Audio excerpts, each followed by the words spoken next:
Something walks whistling past my house every night at 3:03. Part 4. Holden screamed.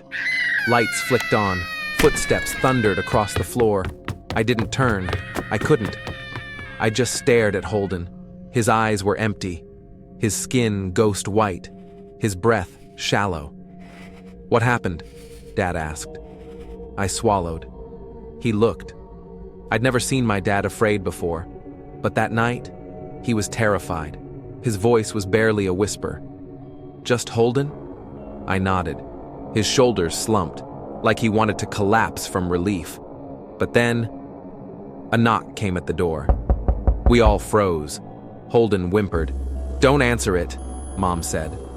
She stood in the hallway, gripping a baseball bat. For years, I thought she didn't believe, but that night, she did. The knock came again, louder. Holden started shaking. "Please don't open the door," he whispered. Dad hugged him tight. "We won't." The door shook. Holden screamed. Nola clutched my arm. Mom pulled us close. Thud, thud, thud. Mom whispered, "Call the police." The knocking stopped. For a second, everything was silent. Then, from the other side of the door, a voice that sounded exactly like my mom. "Police!" Tap, tap, tap. "Call the police." Holden started to cry. "Police!" Tap, tap, tap. "Police! Police! Police!" Mom squeezed her eyes shut. "Please stop." Then, a boom. The door shook, and then, like a nightmare, the knocking started at the back door. We turned. The sound immediately returned to the front to back to front.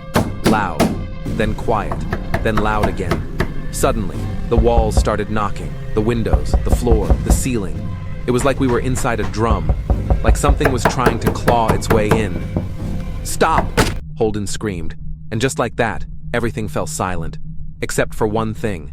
The window Holden had looked through earlier, tap, tap, tap. Holden sobbed. Dad held him tight. We all stayed huddled there, not moving. The tapping at the window lasted all night. Like and follow for part 5.